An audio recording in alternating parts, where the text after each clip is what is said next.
কথার স্বপ্ন পূরণ করে সারপ্রাইজ দিল অগ্নি। সম্পূর্ণ জানতে হলে দেখতে থাকো। গল্পে শুরুতেই দেখা যায় কথাকে নিয়ে ভাবনা চিন্তা শুরু করে দিয়েছে আবারও অগ্নি, যে কথা হার্বালটা কোথায় তৈরি করা যেতে পারে। এর মধ্যেই কথা চলে এসেছে আর অগ্নি বলে, হ্যাঁ রে, তুই কি কিছু ভাবলি? এবারে কথা বলে, আমার তো ভাবনা চিন্তা অনেকদিন আগে থেকেই চলছে পাচক মশাই। এবারে শুধু একটা ভালো জায়গা পেতে হবে, ব্যাস তাহলেই সব কিছু শুরু হয়ে যাবে। তার আগে আমি কয়েকজন মেয়েকে নিয়োগ করতে চাই। এরপর অগ্নি বলে, বিয়োগ করতে চাস মানে কর্মী ছাঁটাই? শুরু হবার আগেই তুই কর্মী ছাঁটাই করতে চাইছিস? তখনই কথা বলে, আরে নিয়োগ করতে চাই মানে জয়েন করাতে চাই। অগ্নি তখন বলে, বুঝলাম।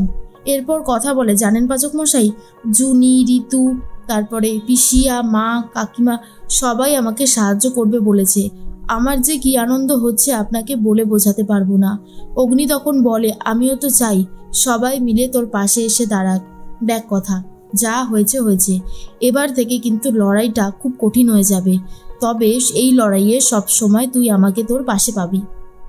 এরপর অগ্নি বলে, জানিস তো, আমার একটা বন্ধু আছে স্যাম, ও একটা অ্যাডভার্টাইজমেন্ট করেছে, ওর একটা জায়গা আছে, সেই জায়গাটা আমি তোর হার্বাল কোম্পানিটা করবো বলেই ঠিক করেছি। তুই একবার চল আমার সাথে, আমি ওকে আসতে বলেছি, তুইও দেখে নিতে পারবি। এরপরেই কথা আর অগ্নি চলে গেছে মমস ক্যাফেতে, আর সেখানেই স্যাম এসে অপেক্ষা করছিল। অগ্নি তখন স্যামের সাথে কথার পরিচয় করিয়ে দেয় আর কথা বলে, ব্যাস তাহলে এবারে আমাদেরকে একটু দেখান। স্যাম তখন ভালো করে দেখাতে থাকে, কিন্তু যখনই মাসিক ভাড়াটা শোনে ৭৫,০০০ টাকা, সেটা শোনার পর কথা অবাক হয়ে যায় আর বলে, পাচক মশাই, এটা সম্ভবই না। তখনই অগ্নি বলে, কেন, আবার তোর কি অসুবিধা হলো? দেখ, ওই লোকেশনটা ভালো, ওই লোকেশনে তো ওরকমই প্রাইস আছে না। কথা বলে, আচ্ছা কথা হার্বাল মাটি দিয়ে তৈরি সমস্ত জিনিসপত্র, তাহলে মাটির সংস্পর্শে না থাকলে কি করে হবে? আর ওই ১২ তলার ওপরে কথা হার্বাল হলে কোনো সাধারণ মানুষ ওখানে পৌঁছতেও পর্যন্ত পারবে না। আর ৭৫,০০০ টাকা তো নাই। আপনিই তো আমাকে বলেছিলেন স্বাবলম্বী হতে, কারোর ওপর ভরসা না করতে, তাহলে এখন আপনি এসব কথা কেন বলছেন পাচক মশাই? তখনই অগ্নি বলে, তোর সাথে না কথায় পেরে উঠবো না, তুই হলি HOF এর ফিমেল ভার্সন, কি করতে চলেছিস বলে এবারে তুই? তখনই কথা বলে, আমাদেরকে অন্য কিছু খুঁজতে হবে যেটা মাটির সাথে সংস্পর্শে থাকবে আর ভাড়াটাও অনেক কম হবে।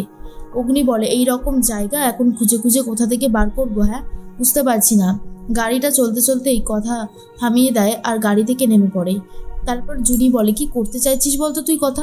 কথা বলে, জুনি ভালো করে এই জায়গাটা দেখ, এই জায়গাটাতেই যদি কথা হার্বাল তৈরি করি তাহলে দেখতে আর সব কিছু করতে অনেক বেশি সুবিধা হবে। এরপরে অগ্নি বলে, কিরে তুই এখানে নিয়ে আসলি কেন? কথা বলে, পাচক মশাই, এই জায়গাটা ভালো করে দেখুন, এই জায়গাটাতেই আমি আমার কথা হার্বাল তৈরি করব। তখনই একজন আশেপাশেই ছিল, সে তখন বলে, কি ব্যাপার বলুন তো, আপনারা এখানে কি করতে চাইছেন? কথা বলে, দাদা, আমরা এখানে খুব সুন্দর একটা কোম্পানি গড়ে তুলতে চাইছি, আপনি যদি অনুমতি দেন তাহলেই সম্ভব। অগ্নি বলে, দাঁড়া, তার আগে আমাকে একটু প্ল্যানটা বুঝিয়ে দিয়ে তো দেখি, কেমন তুই করতে চাইছিস। কথা তখন একে ভালো করে বুঝিয়ে দেয়, আর এটা দেখার পরে অগ্নির মনে পড়ে যায় তার মাও একদিন এরকম পরিকল্পনা করেছিল, কিন্তু HOF এর জন্য স্বপ্ন পূরণ করতে পারেনি, তবে কথার স্বপ্ন পূরণ করবে অগ্নি। এরপর অগ্নি বলে, ঠিক আছে দাদা, আপনি রাজি তো? তখনই সেই লোকটা বলে, হ্যাঁ আমি রাজি, আমার কোনো অসুবিধা নেই। কথা এটা শুনে খুব খুশি হয়ে যায় আর বলেছিলাম না, নিজের ইচ্ছে থাকলে অনেক কিছুই উপায় হয়। এর মধ্যেই চিত্রা তখন বলে, চিত্রা দেখা করেছে ম্যান্ডির সাথে। ম্যান্ডি বলে, আমরা কিছু করতে পারছি না চিত্রা আন্টি, বারবার হেরে যাচ্ছি। চিত্রা তখন বলে, এবারে আর হারবো না, কথা হার্বাল তৈরি করতে চাইছে তো সেখানেই আমরা বাধা দেব। তুমি ছদ্মবেশ নিয়ে এমনভাবে গৃহবাড়িতে ঢুকবে না যে কথার হার্বাল প্রোডাক্টে ভুলভাল কিছু মিশিয়ে দেবে আর ওর কোম্পানিটা একেবারে শেষ হয়ে যাবে। ম্যান্ডি তখন বলে, কিন্তু আমি ওই বাড়িতে ঢুকবো কি করে? চিত্রা বলে, আমি আছি তো, আমি সবটা সামলে দেব। এরপর কথা আর অগ্নি যখন নিজেরা প্ল্যান করতে থাকে, তখন অন্যদিকে চিত্রা আর মান্ডবী প্ল্যান করছে কথার কোম্পানিটাকে ভেস্তে দেওয়ার। তার মধ্যে অগ্নি বলে, সব তো ঠিকই আছে, তুই এই জিনিসগুলো আমার সাথে যাবি, আমি তোকে কিনে দেব, তাড়াতাড়ি করে সব কিছু শুরু করতে হবে। এর মধ্যেই ছোটকা কতজন মেয়েকে নিয়োগ করতে চাইছে, তার মধ্যে ছদ্মবেশ নিয়ে চলে এসেছে মান্ডবী। মান্ডবীকে দেখে চিত্রা বলে, একদমই তোমায় চেনা যাচ্ছে না, এই ছদ্মবেশটা দারুণ হয়েছে, তুমি কাজ চালিয়ে যাও, আমি তোমার সাথে আছি। কিন্তু কেউ বুঝতেই পারছে না যে মান্ডবী এসেছে। মান্ডবী নিজের নাম রেখেছে গোলাপ আর বলে, চিত্রান্টি আমার নাম আজকে থেকে গোলাপ। গোলাপ ভার্সেস কথাকলি, দেখাই যাক কে জেতে।